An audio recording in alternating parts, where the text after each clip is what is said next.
रवि आज बिल्कुल ही फुर्सत में था, इसलिए वह गुनगुनाता हुआ वो रसोई घर में आया और चट से मेरी दोनों आंखें बंद करके मेरे कानों में मुंह लगाकर बोला, मीरा आज मैं कर दूंगा सारा काम।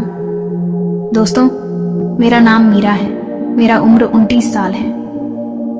पति की चोट के बाद मैं एकदम अकेली पड़ गई। वह पूरा दिन एक कमरे में पड़े रहते थे, चलने फिरने में भी वह असमर्थ थे। एक दिन मैं घर में बैठी थी, तभी दरवाजे की घंटी बजी तो दौड़कर मैंने दरवाजा खोला। सामने लगभग 17-18 साल का एक युवक खड़ा था। उसने वहीं खड़े दरवाजे के बाहर से ही अपना परिचय दिया, मैं रवि हूं, भूषण जी का बेटा। पापा ने आपको संदेश भेजा होगा, भीतर आओ कहकर मैंने दरवाजे पर जगह बना दी। रवि संकोच करता हुआ भीतर आ गया था। जी मैं आज ही यहां आया हूं, आपको तकरीबन 8 साल पहले देखा था, तब मैं स्कूल में पढ़ रहा था। आपकी शादी का कार्ड भी हमारे घर आया था। तब मेरे हाई स्कूल के एग्जाम थे, इसलिए आपके विवाह में मैं शामिल नहीं हो सका था। मैं यहाँ कॉलेज की पढ़ाई के लिए आया हूँ और यह लीजिए, पापा ने यह सामान आपके लिए भेजा है, कहकर उसने एक बैग दिया। बैग में बगीचे के ताज़ा फल, सब्जियां, अचार वगैरह थे। मैंने खुशी खुशी से आभार जताकर बैग ले लिया और उसको चाय नाश्ता वगैरह दिया। इसी बीच मैंने जोर देकर कहा, तुम यहीं पर रहो, मैं तुम्हारे पापा को कह चुकी हूँ, तुम्हें सब कुछ तैयार मिल जाएगा, तुम अपनी पढ़ाई लिखाई पर ध्यान देना। रवि यह सुनकर बस एक बार में ही मान गया, मानो इस बात को सुनने के लिए बेचैन था। वह उठा और जल्दी से अपना सब सामान जो उसने लाया बाहर बरामदे में रखा था भीतर ले आया। उस दिन रवि अपना कमरा ठीक करता रहा। कुछ ही देर बाद वह वहां अपनापन महसूस करने लगा था, मगर उसका दिल यहाँ इतनी जल्दी लग जाएगा ये उसने सोचा ही नहीं। अगले दिन रवि को मैंने अपने पति से मिलवाया। रवि हैरान रह गया कि वे मकान के सबसे पिछले कमरे में खामोश लेटे हुए थे। फिर बोला, कमाल है, कल दोपहर से रात तक इनकी आवाज तक सुनाई नहीं दी। मैं रवि के आने से बहुत ही खुश थी। सुनसान घर में कुछ रौनक तो हो गई। 2 दिन बाद एक दिन रवि रसोई में आकर मेरा हाथ बंटाने लगा तो मैं हंसकर बोली, अभी तुम बच्चे हो, तुम्हारा काम है पढ़ना। जवाब में उसने कहा, पढ़ना तो मेरा काम जरूर है, मगर इतना भी बच्चा नहीं हूं, मैं पूरे 18 साल का हूं। मैंने आश्चर्य से देखा तो रवि बोला, मैं कॉलेज में पढ़ता हूं, अब बच्चा नहीं रहा गया मैं। ये सुनकर मैं चुप हो गई। एक दिन बातों बातों में रवि ने मुझसे पूछा, आपके पति को क्या हुआ है, वे कमरे में अक्सर क्यों रहते हैं? वे बिल्कुल फिट थे पहले, अच्छा खासा कारोबार देख रहे। हमारा खुद का कारोबार था, उससे बहुत अच्छी आमदनी होती है।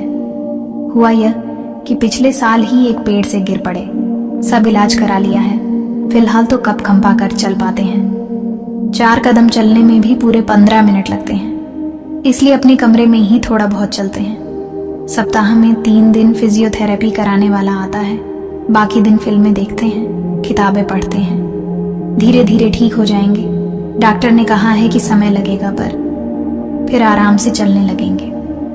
ओह, रवि ने यह सुनकर उनकी तरफ देखा।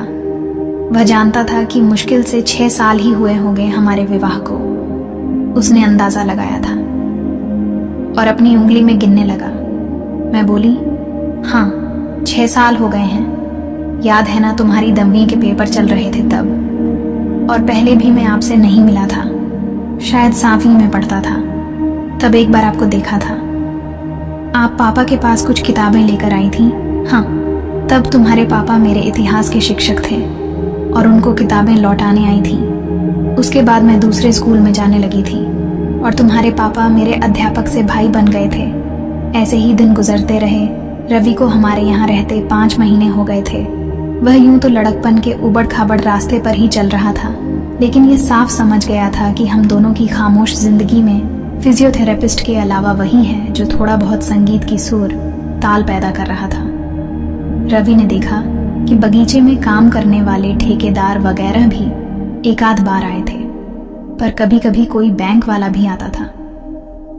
रवि आज बिल्कुल ही फुर्सत में था, इसलिए वह गुनगुनाता हुआ वो रसोई घर में आया और छट से मेरी दोनों आंखें बंद करके मेरे कानों में मुंह लगाकर बोला, मीरा जी, आज मैं कर दूंगा सारा काम, तुम इधर आओ और यहाँ बैठो इस जगह। और वह हौले हौले मेरे मुलायम, अभी अभी धुले गीले और खुशबूदार बालों को सूंघता हुआ मुझको एक कुर्सी पर बैठाने लगा, लेकिन मैं उसको वहां बैठाकर खुद उसकी गोद में बैठी। हम दोनों कुछ पल ऐसे ही रहे, न हिले डुले न कुछ बोले, बस चुपचाप एक दूसरे को महसूस करते रहे।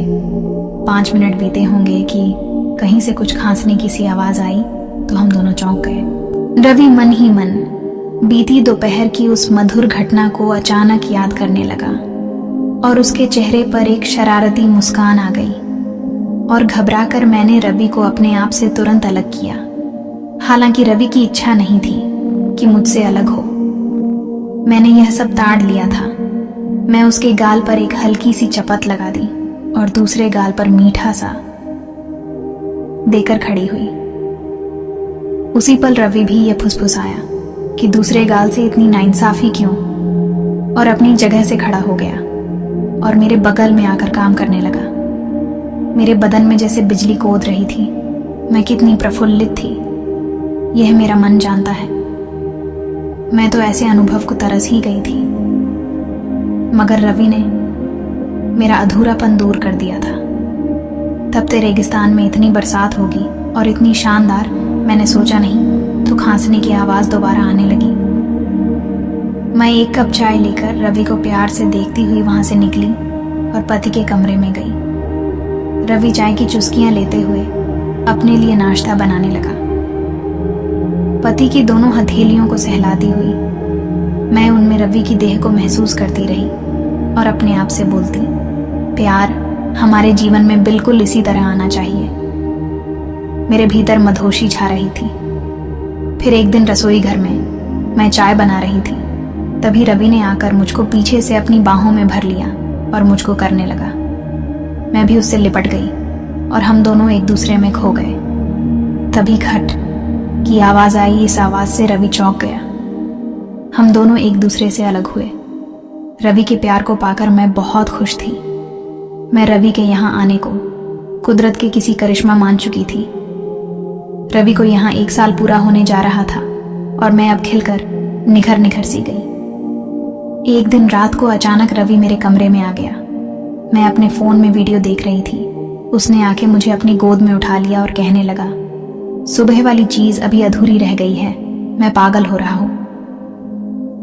दोस्तों, इसके बाद मेरे शरीर में एक करंट सा महसूस होने लगा। अब उसने मुझे बेड पर लिटा दिया। उसके बाद हमने पूरी रात में 4-5 बार जमकर क्रिकेट खेला। अगली सुबह मैं बहुत खुश थी। रवि भी मुझे देखकर एक हल्की सी मुस्कान देकर कॉलेज चला गया।